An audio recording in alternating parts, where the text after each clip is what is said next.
کہ الگو کے جو باپ والد صاحب ہیں وہ پرانی وضع یعنی پرانے خیالات کے مالک تھے، پرانی سوچ کے مالک تھے. تعلیم کے مقابلے میں انہیں استاد کی خدمت پر زیادہ بھروسہ تھا. یعنی وہ کہتے تھے کہ میرا بیٹا اگر اتنا پڑھا لکھا نہیں بھی بنے گا تو اگر استاد کی خدمت کرے گا تو استاد کی صحبت میں، استاد کے سائے میں رہ کر وہ کچھ نہ کچھ تو ضرور سیکھے گا. اس لیے وہ کہا کرتے تھے کہ استاد کو دعا چاہیے. یعنی جو کچھ کامیابی ملتی ہے استاد کی دعا سے ملتی ہے، اور جو کچھ بھی ہوتا ہے فیض سے ہوتا ہے، یعنی کسی کے پاس بیٹھنے سے، اس کے علم حاصل کرنے سے ہوتا ہے. اور یہ بھی سوچا کرتے تھے کہ اگر الگو پر استاد کے فیض یا دعاؤں کا اثر نہ بھی ہوا، کہ الگو اگر جمن کے والد کے پاس بیٹھ کے جو علم حاصل کرتا ہے، اگر اس کی دعاؤں کا اس پر یا اس کے پاس بیٹھنے کا اس پر اگر اثر نہ بھی ہوا، یعنی ذرا برابر بھی اس کی زندگی میں فرق نہیں آیا، لیکن اسے تسکین تھی، اسے تسلی تھی، ایک آرام تھا، ایک سکون تھا کہ تحصیل علم کا، یعنی علم حاصل کرنے کا کوئی دقیقہ، کوئی باریک نقطہ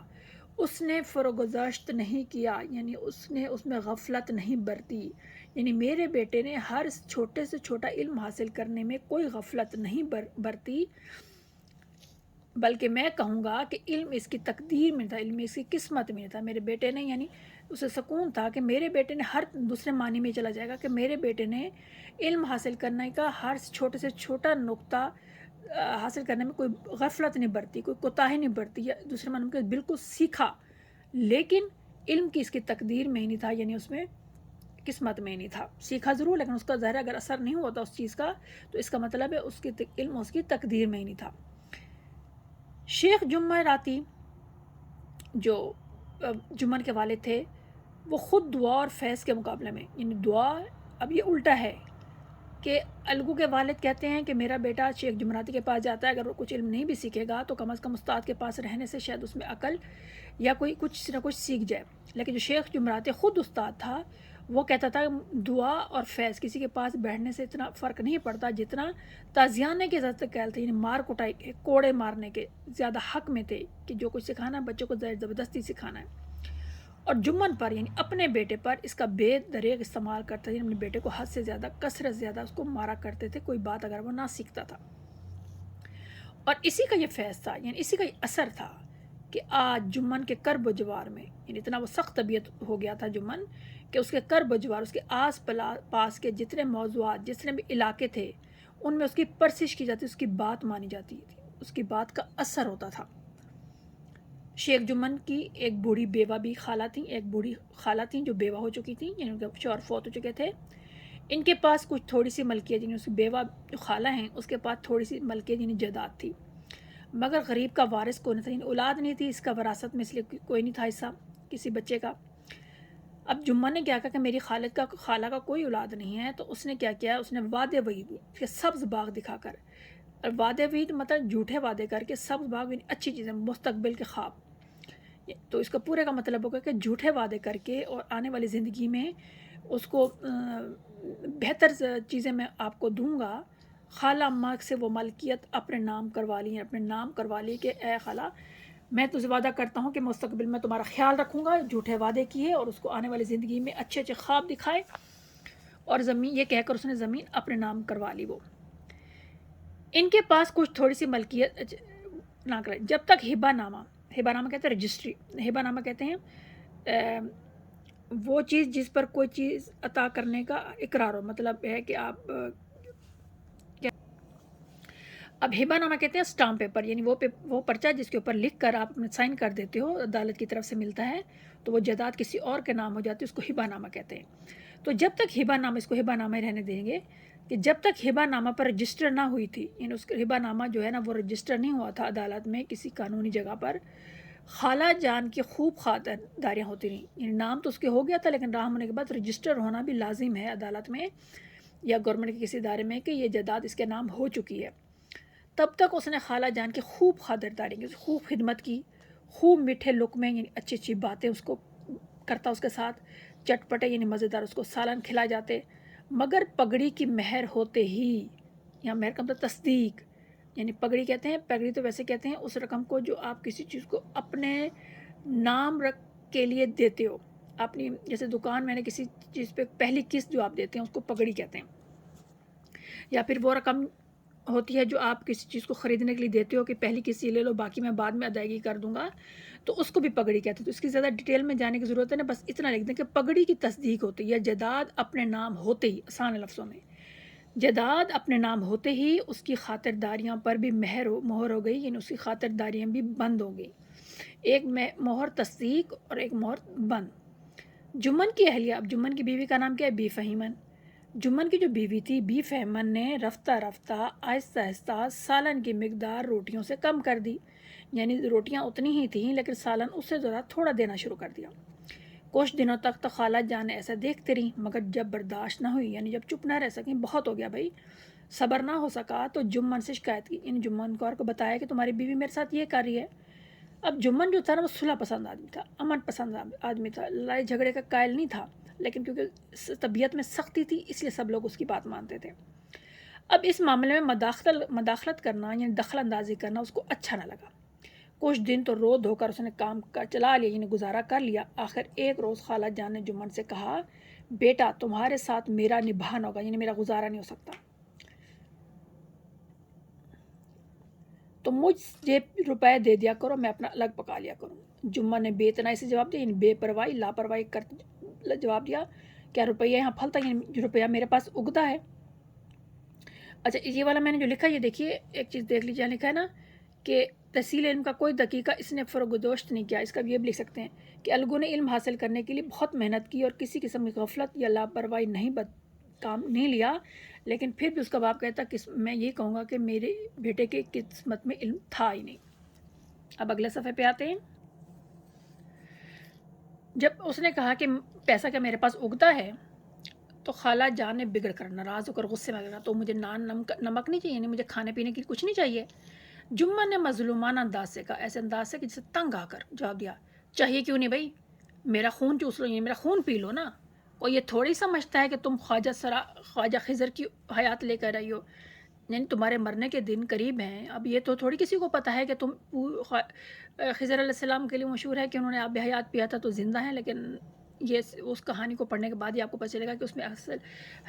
اس کیا کہتے ہیں اس کہانی کس طرح ہے، لیکن ایک مثال دی جاتی ہے، یہ تلمی استعمال ہوئی ہے کہ تم خضر علیہ السلام کی، یعنی تم ایسی زندگی لے کر آئی کہ تمہیں مرنا ہی نہیں، یہاں پہ یہ مراد لیں کہ یہ تھوڑی کوئی سمجھتا ہے، یعنی کوئی تھوڑی کوئی جانتا ہے کہ تم پوری ہمیشہ زندہ رہو گی، آخر ایک دن تمہیں مرنا تو ہے نا۔ خالہ جان اپنے مرنے کی بات نہیں سن سکتی تھی، یعنی برداشت ہی نہیں ہو سکتا تھا کہ ان کے مرنے کی بات کرے۔ جامع سے باہر ہو کر پنچایت کی دھمکی دی، غصے میں آ کر کہا کہ میں تو پنچایت بلا لوں گی۔ جمن ہنس پڑا، وہ فاتحانہ ہنسی جو شکاری کے لبوں پر ہرن کو جال کی طرف جاتے ہوئے دیکھ کر نظر آتی ہے۔ جمن ایسے ہنسا، وہ کامیابی والی ہنسی اس کے چہرے پر تھی، جیسے کوئی شکاری ہرن کو پکڑنے کے لیے جال بچھاتا ہے اور پھر ہرن اس جال کی طرف بھاگتا ہوا آتا ہے،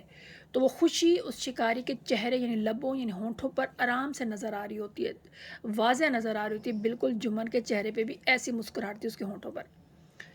ہاں ہاں ضرور پنچایت کرو، یعنی مرضی ہے جلدی جا میری طرف سے جا کر لو، فیصلہ ہو جائے گا، یعنی میں دیکھ لوں گا کیا فیصلہ ہوتا ہے، مجھے بھی دن رات کا وبال پسند نہیں، یعنی جھگڑا بالکل پسند نہیں ہے۔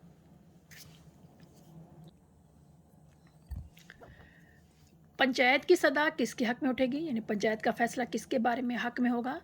اس کے متعلق اس کے بارے میں شیخ جمن کو اندیشہ نہیں تھا، یعنی اندازہ نہیں کر سکتا تھا کہ پنچایت کا فیصلہ کس کے حق میں ہوگا۔ کرب و جوار میں ایسا کون تھا، یعنی آس پاس ایسا کون تھا جمن کے جو اس کے مطلب گاؤں میں یا اس کے علاقے میں ایسا کون بندہ تھا جو اس کا شرمندہ منت نہ، یعنی جس پر اس نے احسان نہ کیا ہو، کون تھا جو ان کی دشمنی کو حقیر سمجھے، کون تھا ان سے دشمنی مول لے یا اس کی دشمنی کو کم تر سمجھے، اور کس میں اتنی جرأت تھی، کسی میں بھی اس وہاں پہ موجود ان کے رہنے والوں میں کسی میں اتنی ہمت نہیں تھی کہ جو ان کے سامنے کھڑا ہو سکے، ان کا مقابلہ کر سکے۔ پھر کہتے ہیں آسمان کے فرشتے تو پنچایت کرنے آئیں گے نہیں، یعنی آسمان سے فرشتے تو آ کر پنچایت نہیں کریں گے، جو بھی کرے انسان سامنے کریں گے، اور سامنے بیٹھے ہوئے جتنے بھی لوگ تھے سب پر شیخ جمن کے احسانات تھے۔ اس کے بعد کئی دن تک بوڑھی خالہ لکڑی لے کر یعنی چھڑی لے کر آس پاس ارد گرد کے گاؤں کے چکر لگاتی رہی، کمر جھک کر کمان ہو گئی تھی، یعنی بالکل تیر کمان کی طرح بڑھاپے کی وجہ سے کمر بیچاری کی جھک گئی تھی، ٹیڑھی ہو گئی تھی، قدم چلنا مشکل تھا، یعنی تھوڑا سا بھی آگے بڑھنا یا زیادہ چلنا ان کے لیے بہت مشکل تھا، مگر بات آ پڑی تھی، یعنی ایک مشکل کام آ گیا تھا۔ اس کا تصفیہ ضروری تھا، اس کا فیصلہ ضروری تھا، تصفیہ فیصلہ ضروری تھا۔ لیکن شیخ جمن کو اپنی طاقت یعنی اپنی قوت پر رسوخ، اپنے تعلقات، اپنی رسائی اور منطق یعنی دلیل، اس کو ریزن دینی آتی تھی ہر بات کی، ان منطق یعنی دلیلوں پر مکمل اعتماد یعنی بھروسہ تھا۔ اسے پتہ تھا میرے پاس قوت بھی ہے، میرے لوگوں سے تعلقات بھی ہیں، اور میں دلیلوں سے ثابت بھی کر سکتا ہوں، یہ میرے میں خوبیاں ہیں، اس لیے اس کو بھروسہ تھا۔ وہ کسی کے سامنے فریاد کرنے گئی، وہ کسی کے سامنے بات کرنے کے لیے گئے نہیں کہ مجھے میرے حق میں فیصلہ دینا۔ بوڑھی خالہ نے اپنی دانست میں یعنی اپنی سمجھداری میں تو یہ گریہ زاری یعنی اپنی آہ پکار، اپنے دل کی آواز، اپنا دکھ درد کرنے میں کوئی کسر نہیں اٹھا رکھی۔ یعنی خالہ نے اپنی سمجھ بوجھ کے مطابق ہر ایک کو اپنی دکھ بھری کہانی ضرور سنائی، اس میں کوئی کمی نہیں کی۔ لیکن خوبی تقدیر، لیکن قسمت میں ایسا تھا کہ کوئی اس طرف مائل یعنی کسی نے اس کی طرف توجہ نہیں دی۔ تو یوں ہی ہاں ہوں کر کے ٹال دی۔ کسی نے کہا اچھا ٹھیک ہے ہم تمہارا ساتھ دیں گے، یہ بات کہہ کر اس نے گزار دی۔ کسی نے زخم پر نمک چھیڑ دیا، کسی نے زخموں کو دوبارہ تازہ کر دیا کہ نہیں خالہ قصور تمہارا ہی ہوگا۔ چاروں طرف سے گھوم گھما کر یعنی پورے گاؤں میں ہر طرف سے گھر سے ہو کر بڑھیا الگو کے چودھری کے پاس آئی، یعنی اس کے دوست جمن کے، لاٹھی پٹختی، لاٹھی یعنی جو چھڑی ہاتھ میں تھی وہ نیچے رکھ دی اور دم لے کر کہا، یعنی سانس لیتے ہو کر کہا، سکون کرتے ہو کہا، بیٹا تم بھی گھڑی بھر کو میری پنچایت میں جانا، کہ بیٹا تھوڑی دیر کے لیے تم بھی میری پنچایت جو میرا فیصلہ ہو رہا اس میں آ جانا۔ الگو بے رخی سے بولے، الگو توجہ نہ دیتے بولے، مجھے بلا کر تم کیا کرو گی، کئی گاؤں کے آدمی تو آئیں گے ہی۔ خالہ نے ہانپ کر کہا یعنی سانس لیتے کہا، اپنی پھر یاد تو سب کے کان میں ڈالی، یعنی اپنے بارے میں سب کو بتا کر آ گئی ہوں، آنے نہ آنے کا حال تو اللہ ہی جانتے ہیں، اللہ ہی جانتا ہے کون آتا ہے کون نہیں آتا۔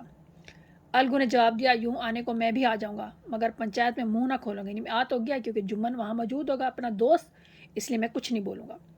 خالہ نے حیرت سے پوچھا، کیوں بیٹا؟ الگو نے پیچھے چھڑانے کے لیے، جان چھڑانے کے لیے کہا، اب اس کا کیا جواب، اپنی اپنی طبیعت، یعنی میری مرضی ہے، جمن میرا پرانا دوست ہے، اس کا بگاڑ نہیں سکتا، یعنی میں اس کے ساتھ دشمنی مول نہیں لے سکتا، اس سے اپنے تعلقات خراب نہیں کر سکتا۔ خالہ نے طاق کا نشانہ مارا، یعنی خالہ نے یہ بات دیکھتے ہوئے کہ اپنے دوست کا ساتھ دے رہا ہے تو ایک جملہ کسا، بیٹا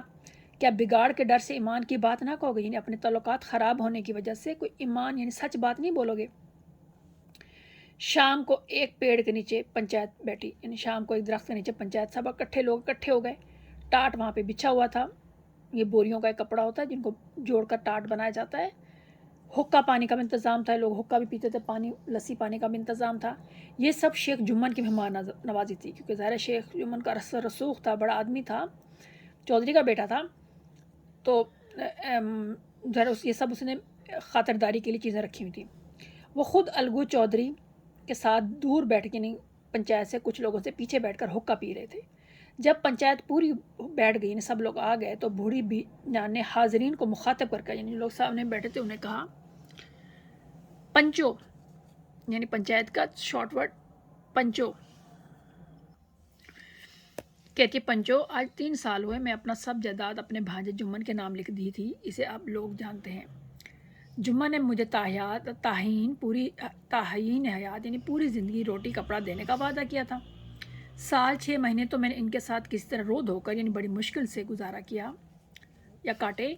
مگر اب مجھ سے رات دن کا رونا نہیں سہا جاتا، میں تکلیف برداشت نہیں کر سکتی، یعنی سے مانگ نہیں سکتی، مجھے پیٹ کی روٹیاں تک نہیں ملتی، یعنی پیٹ بھرنے کے لیے پورا کھانا نہیں ملتا، بے کس بیوہ ہوں، مجبور یعنی میں بیوہ عورت ہوں، تھانہ کچہری کا چکر نہیں لگا سکتی، یعنی میرا کوئی نہیں ہے جو میرے ساتھ تھانہ کچہری جا سکے، سوائے تم لوگوں کے علاوہ اور کسی سے اپنا دکھ درد رہوں، یعنی میں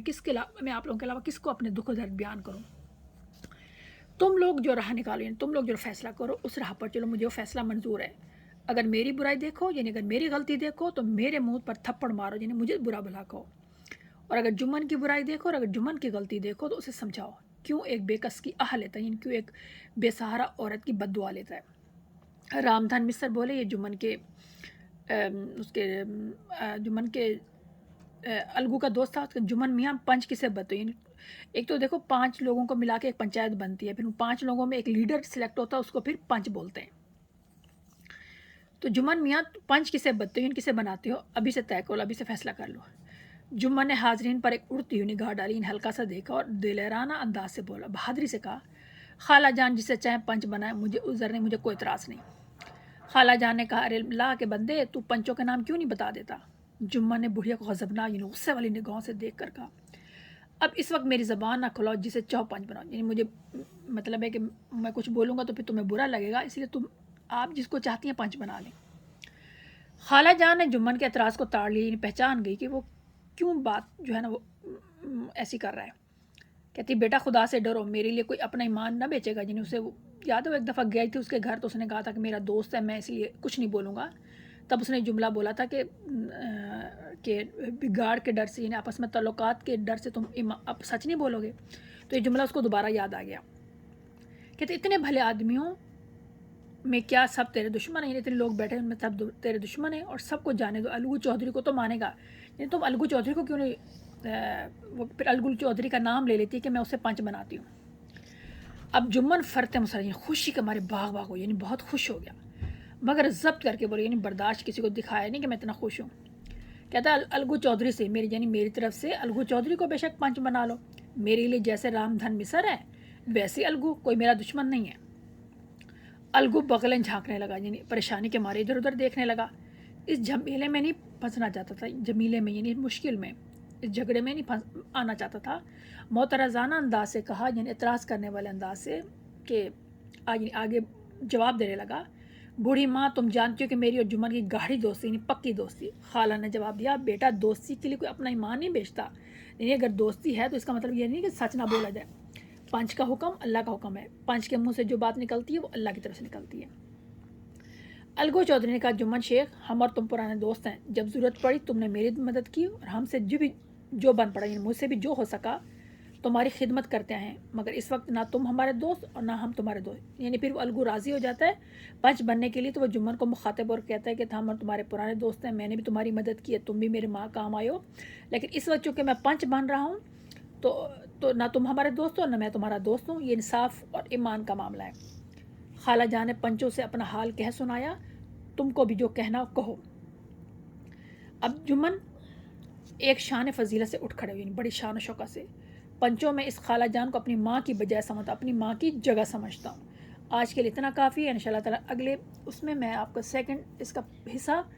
اپلوڈ کر دوں گی۔ امید ہے آپ کو سمجھ آ گیا ہوگا۔ اس میں چھوٹی اتنا آسانی طریقے سے میں نے آپ کو سمجھا دیا ہے کہ اس میں سے جو تشریح ہے وہ بھی آپ کر سکتے ہیں، اور اس میں سے کوئی سوال جواب بن جائے تو وہ بھی آپ آسانی کے ساتھ جواب دے سکتے ہو۔ السلام علیکم ورحمۃ اللہ وبرکاتہ۔